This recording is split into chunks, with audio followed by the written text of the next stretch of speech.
Hey y'all, what y'all doing for New Year's Eve? I'm sitting here cleaning, making sure the house clean, clothes clean for the New Year's. You don't supposed to bring in the New Year's with your old dirty laundry, so I'm cleaning mine up.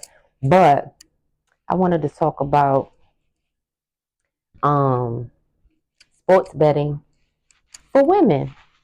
So I bet I am a sports better, and I see that a lot of women are starting to join. It's women that's been joined, but I see a lot of women starting to join. And I had a few questions from just a few people that's thinking about it. So I would say, if you're a gambler, definitely don't. Anyway, it definitely don't hurt to try. But I want to say I started like a year ago, maybe a year and a half or something like that, somewhere in the near recent. But when I first started, I started out with some people I know. We were just betting. We really didn't know how to. We was just learning the sites, the FanDuel sites.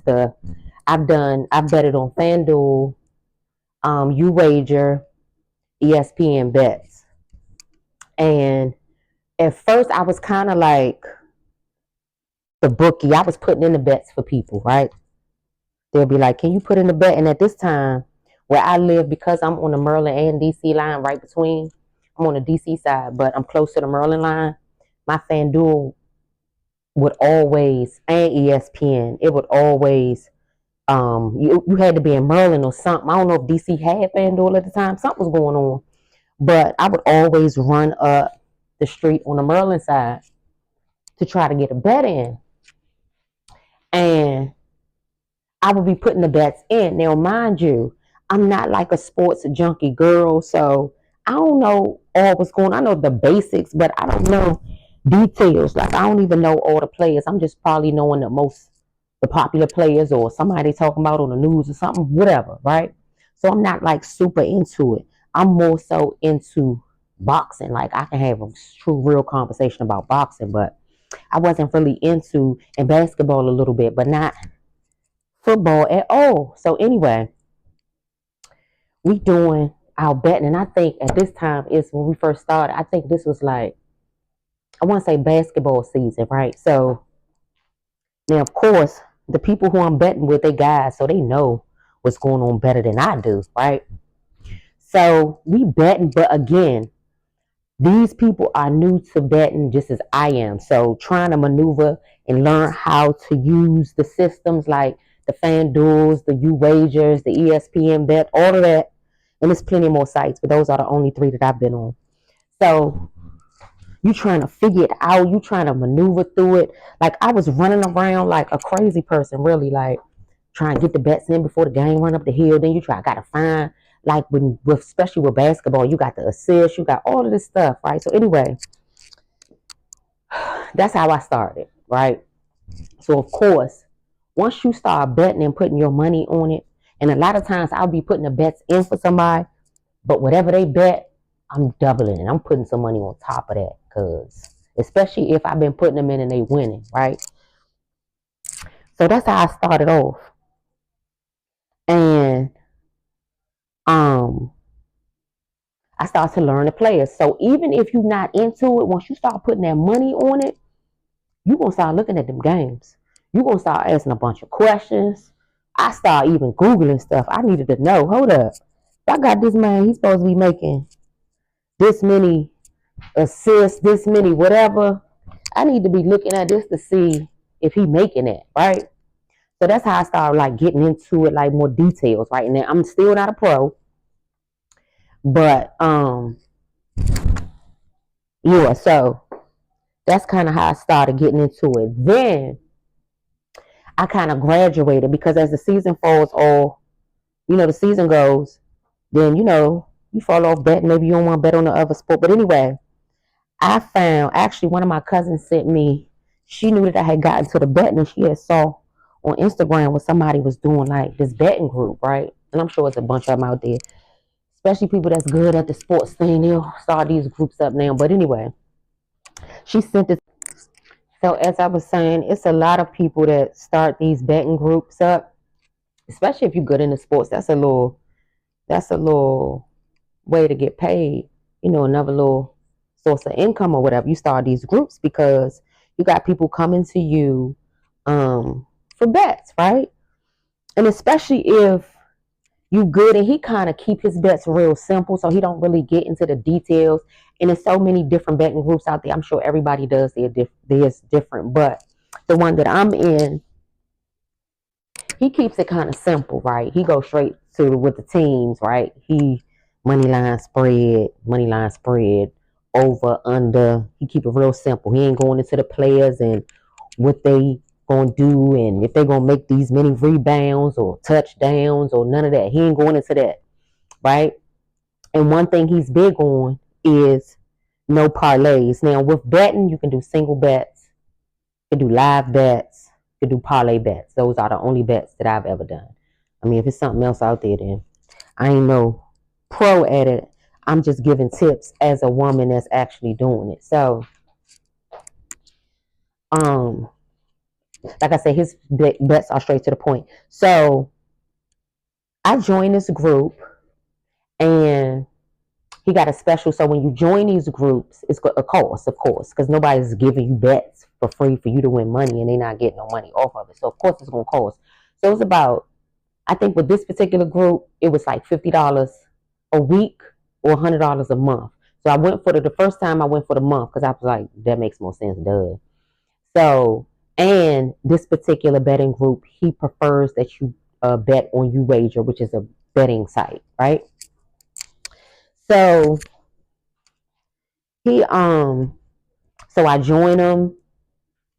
I'm betting on YouWager, and YouWager is a little bit different because they do bitcoins. You got to go through like Cash App and transfer the money. It's in the form of Bitcoin. You got to anyway.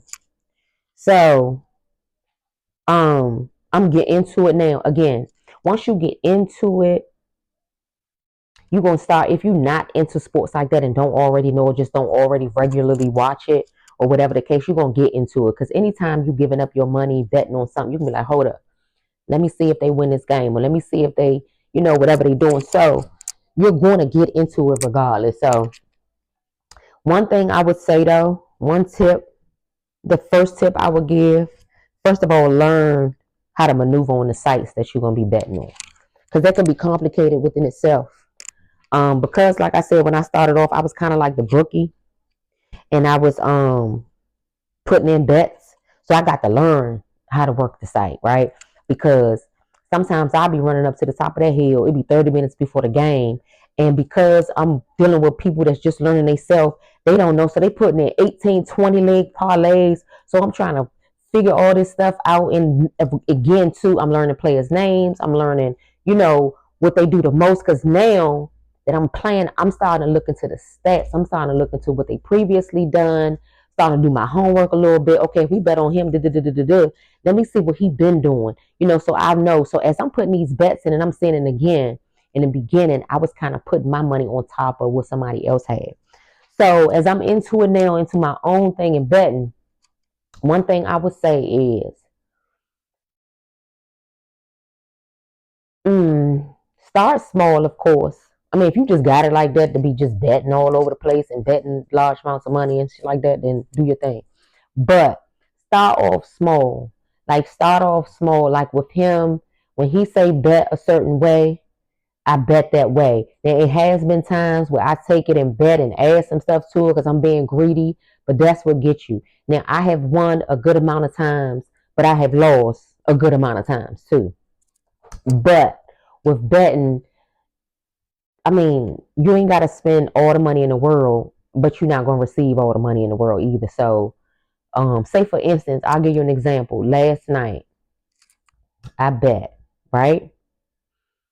And instead of betting like the bet was sent to me, I bet extra, put extra stuff on it because I wanted more money, right?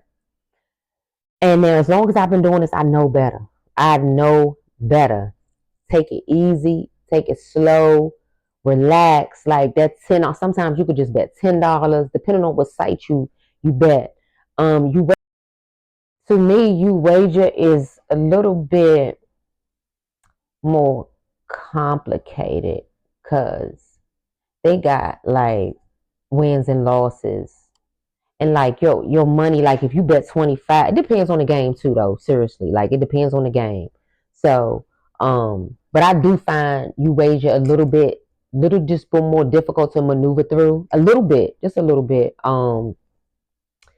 And where FanDuel or ESPN bets, it's kind of like more straight to the point to me, if that makes sense.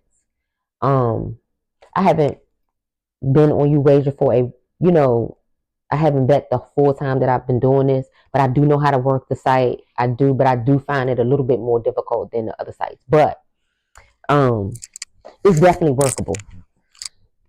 So I would say take it easy. Single bets. If you know what you know and you gotta, been watching the game and you want to place a bet, um, do it, but don't just go crazy. Get the feel of it. Start off small because you can always build up, right? And now I look at it like this. If I bet and at least get my money back at this point, because I'm not betting thousands and thousands now. If I consistently was betting the right way, as far as not just being greedy, then I would probably be a little bit further. Now I have had some good wins, um, and I've had some good damn losses for real. But um, now in hindsight, even with last night doing it, that was just in Detroit and 49ers. I was, you know, anyway. And then the Wizards, like I mixed up some stuff on my ticket, so I had to. And when you do that, when you doing a parlay ticket, you got so much to worry about. That's too much stress because if you're doing a 20 leg parlay, trying to get $20,000 or 5,000 or whatever it is you're trying to do, you got to worry about 20 people doing what you want them to do. So you got to make sure this man don't get hurt, somebody don't get hurt. Because once your ticket is in, it ain't like you can go back and edit it and be like, oop, no, take that off. I ain't mean that one. No, you got to keep this. You got to just look at it. And sometimes your ticket can be over before anything else even get played because they done messed your ticket up. So my advice would be to take it slow. If you were a betting group, hope y'all got a good communication going on and bet it how you see it initially. Like if they sending you bets, bet it like how you see it and see where that takes you. Um, it's kind of like your fault if you don't because you paying to get the bet. So bet it like you see it. And I'm talking to you, but I'm talking to me too because, child, I don't went all the way. Oof. But anyway, I definitely have learned it. I've had fun with it. I don't let it get too much now. I ain't no fool. I got real deal bills, so I ain't gonna be just betting retarded and just all out the way. But I will place me a bet, and especially if I put it in and I see, okay, this is, you know. But sometimes you put them bets in if you ain't got, but if you're doing a single bet or you're doing a 2 leg or something like that, you ain't gonna see nothing if you only betting $50 or if you only betting $100. You might see. I was doing a testing out a 2 leg. I ain't even betting tonight. I don't think so. But I was testing out a 2 leg, and in order for me to get $80, I had to put $50 down. But again, I'll be getting my $50 back. But that's just like how it goes. But that's with any gambling. Like if you go to the casino, if you go wherever you gamble and bet, you kind of know. But I know it's a lot of women that want to get into the sports betting. First of all, learn the site, and then once you start giving your money to something or somebody or whatever, you're going to start wanting to know, well, what is that doing? Well, let me see, what is that doing? So, yeah, this is a good way to um, get close to your man because they seem to like that for some reason. But other than that, like if y'all got any tips, have any questions, or need some help with maneuvering through the sites, I can definitely do that. Just DM me. But yeah, that is betting, sports betting as a woman. I do look. Oh, real quick, real funny. This was before I think. But yeah, that was basically that on the sports betting for women in sports betting. But real quick before I go, this was so funny. I was running up the street. I want to say I had like 30, 40 minutes before the game came on. And the people that I was betting with, they put in like, just trying to put in like 5 different tickets. Anyway, I'm trying to get up there. My cousin calls me. I'm in the car. And she like, where you going? I'm like, running up to this hill trying to put this bet in. She was like, okay now, you keep playing, betting this shit. She was like, your ass gonna be out there, you gonna lose that pretty ass house, and your ass gonna be out there selling grass ass and whatever else. Boy, when I tell you, I bust the fuck out. Like, this girl is crazy, but that shit was so funny. But no, it's not that deep. Don't, if you got a habit, don't even get into it, because you're just don't. But if you can control it like anything else, be mindful, bet what you can bet, not what you don't need to be betting, or what you can afford to bet, what you can afford to lose. If you can't afford to lose it, don't bet it. It's not that serious. It's definitely not, to me. Like, you can do something else with that money. But that's just my perspective as a woman and my experience, basically. And it's nothing wrong with it. I have fun doing it. You know, I like it. So, have any questions? DM your girl.